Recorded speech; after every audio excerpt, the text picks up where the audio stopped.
बिस्मिल्लाहिर्रहमानिर्रहीम। सलमा बीबी एक आम घरेलू खातून थी। चंद महीने पहले तक तो वो खाने के वक्त सबसे पहले दस्तरखान पर होती थी, लेकिन अब 2 निवाले खाते ही कह देती हैं कि पेट भर गया है, भूख कम हो गई है, कमजोरी बढ़ने लगी है और वजन तेजी से कम होने लगा है। क्या ये महज मामूली मसला था? नहीं जनाब, जब टेस्ट करवा गए तो कई संगीन वजूहात सामने आई। क्या आप भी ऐसा कुछ महसूस करते हैं? तो जानिए आज की इस अहम वीडियो में जल्द पेट भर जाने या भूख न लगने की असल वजूहात और उनका बेहतरीन इलाज क्या है।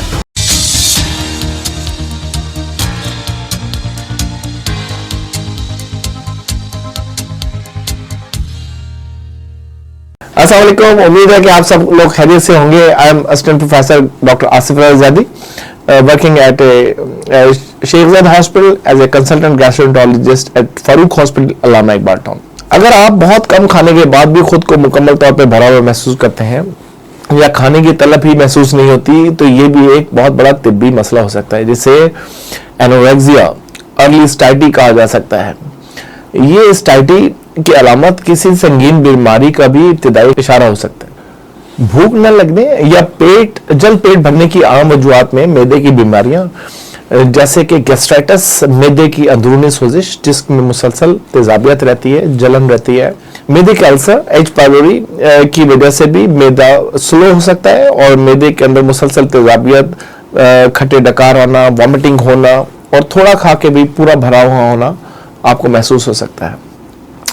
और जिगर की बीमारियां जैसे हेपेटाइटिस, जिगर की चर्बी, fatty liver disease, hormonal imbalance, thyroid की खराबी, हाइपोथायराइडिज्म, शुगर की बेतरतीबी जिसमें शुगर का बढ़ जाना हो सकता है, नफ्सियाती मसाइल जैसे डिप्रेशन, जहनी दबाव या एंजाइटी या दीगर बीमारियां हैं। नफ्सियाती मसाइल पे बात करें तो उसमें एनोरेक्सिया नर्वोसा, जिसमें अक्सर लोग अपना वजन कम करने के लिए खाना छोड़ देते हैं और उसके बाद उनसे खाया ही नहीं जाता। कैंसर, खासतौर पे मैदे या जिगर का कैंसर शामिल है, जिसमें भूख की कमी का शिकार हो सकता है।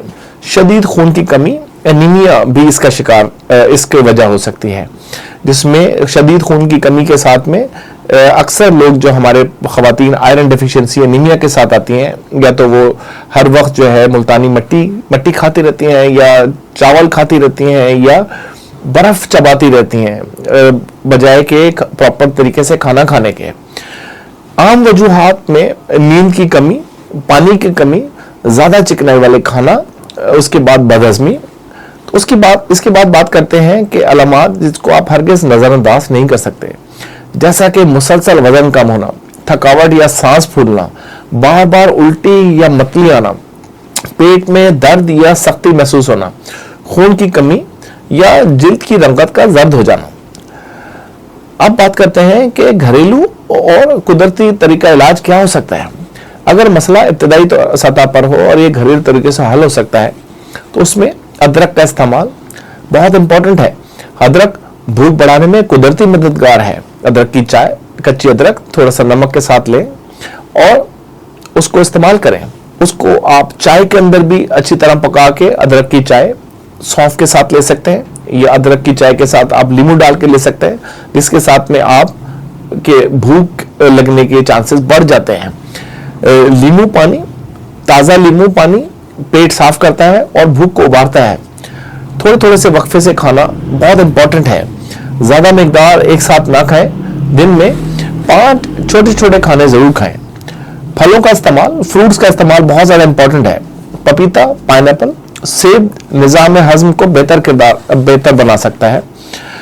हाँ, यहाँ पे एक बात करते चले जो कि मेरी बहुत पसंदीदा है, और वो है रेगुलर एक्सरसाइज, वर्जिश। जी हाँ नाज़रीन, थोड़ी सी चहलकदमी हाजमे को बेहतर करती है, आंत को अच्छा से मोबिलाइज करती है, जिसके साथ में भूख लगने की मिकदार और बेहतर हो सकती है। एक्सरसाइज करने से हमारे जिस्म की मेटाबॉलिक डिमांड बढ़ जाती है, मेटाबॉलिक रेट बढ़ जाता है और उसके साथ में आपको अच्छी भूख लग सकती है और आपके जिस्म को खाना लग सकता है। अब बात करते हैं कि डॉक्टरी इलाज क्या है।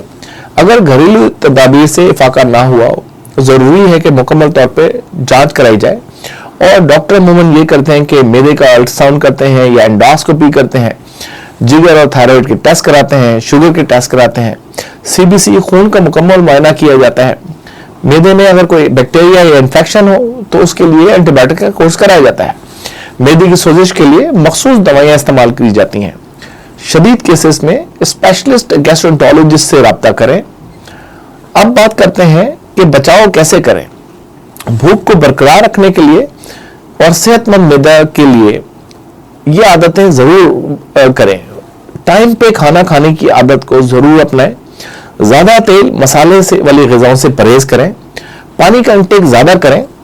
نیند ڈیفینیٹلی پوری کریں اور ذہنی دباؤ کو کم سے کم کریں. میڈیٹیشن، پریئرز، دعا یا ورزش کے ذریعے بہت زیادہ امپورٹنٹ ہے. یہ آپ کے جسم کے لیے میڈیٹیشن، دعا یا ورزش کو بہت زیادہ اپنی زندگی کا حصہ رکھیں.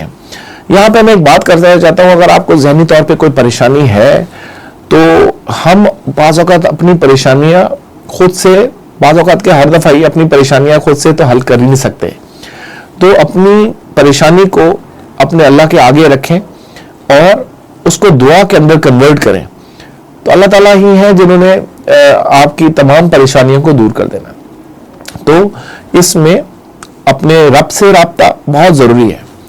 یاد رکھیں بھوک زندگی کی پہلی خوشی ہے. اگر آپ کو کھانے کی طلب ہی ختم ہو گئی ہے تو زندگی کا ٹیسٹ، زندگی کا ذائقہ ہی ختم ہو گیا ہے. تو اسے معمولی نہ سمجھیں اور وقت پر توجہ دیں. علاج کرائیں، اپنی زندگی کو صحت مند اور خوشگوار بنائیں. اللہ ہمیں ہمیشہ ہمارے گرد کے تمام لوگوں کو بہترین طریقے سے تندرست رکھے. آمین. یہاں پہ میں ایک بات کا اضافہ کرنا چاہتا ہوں. کل میں ایک بات کر رہا تھا، میں اپنے ٹیچر کے ساتھ بیٹھا تھا تو انہوں نے ایک بات بہت اچھی کی کہ آصف بہت ساری زندگی میں مسائل ہیں. کہیں پروفیشنل ہے، کہیں پڑھائی کی تعلیم کے مسائل ہیں، کسی نے باہر جانا ہے اور ایکسیکٹرا، ملٹیپل پڑھائی کے مسائل، جاب کے مسائل، دوائیوں کے مسائل، ہر قسم کے مسائل ہیں. لیکن اپنے جسم کو اچھی خوراک دیں اور اس کو اچھے سے ٹریٹ کریں.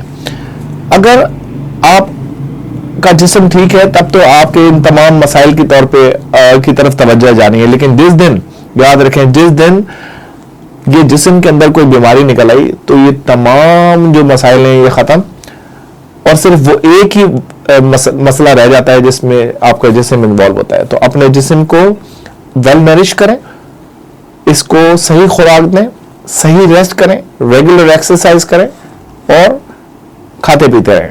السلام علیکم.